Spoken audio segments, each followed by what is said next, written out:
Hello schemers, and welcome back to another video. Today I'm going to be reviewing the new game preview for Grounded. This is a game which is currently being developed by Obsidian under the leadership of Adam Brennick. It is a survival game where you are placed in the role of a child who has been accidentally shrunken down and then must survive in this environment on the ground by finding food, water, building shelter, and completing missions. And so think of it as a mix of Honey, I Shrunk the Kids, mixed with Fortnite, and then an Ark as well. So initially, my first reaction after playing the game was that it currently doesn't have a lot of content and the playability is really lacking. But then I had to kind of take a step back and realize that this was a game preview, and this is only kind of like the earliest version of the game that they have for us to play. And so through that lens, I kind of tried to view it optimistically instead of just being like, oh, this game's underwhelming and it's just really not very good. Because it is a game preview and we need to consider that when we're talking about the fact that this is a work in progress and it's not done yet. And so the devs have definitely added in some features that are really nice so far, like the crafting system I thought was really good, and it's also easy to use. If you are familiar with survival games like Ark, I thought it was very straightforward. And even for somebody who was maybe less familiar with survival games, it's also very easy to use. Another thing was the UI. I thought it has a good structure and stuff. It does need to be built out a little bit. Like, I couldn't invite Copernicus to the game even. He had to join, which I thought was a little bit strange that at this point, like, they don't even have an invite to game feature. And so, like, that's something that they definitely need to work on, like, immediately. But there's also other nice UI features. Like, I know they have a colorblind mode, and even they have, like, an arachnophobia thing where you can, like, put a slider on it and then you can like make it less, so like if you're really afraid of spiders, you don't kind of have to deal with that when you're playing very much, or it's just like minimal. And so like stuff like that is really nice that they have it, and I thought that was like well thought out.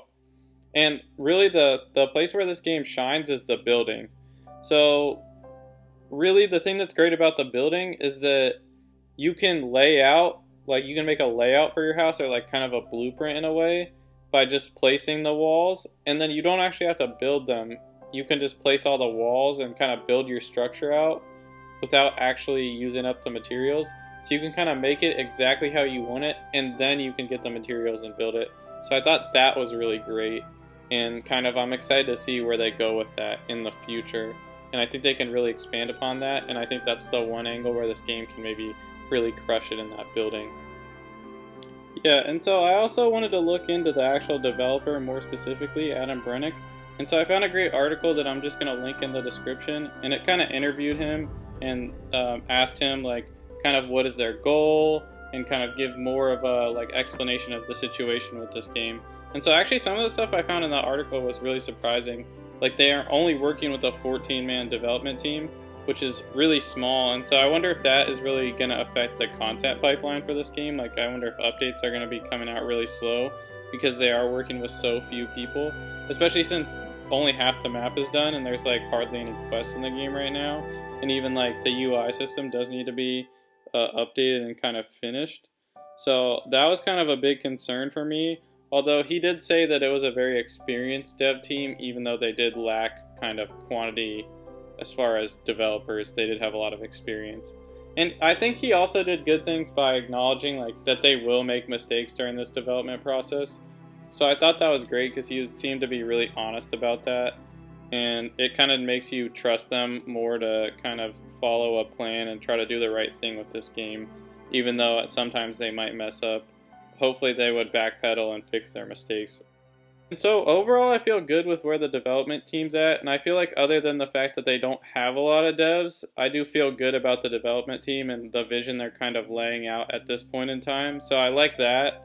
I liked the gameplay, even though there was very little to do. I actually liked what there was to do. The story and the map looked good.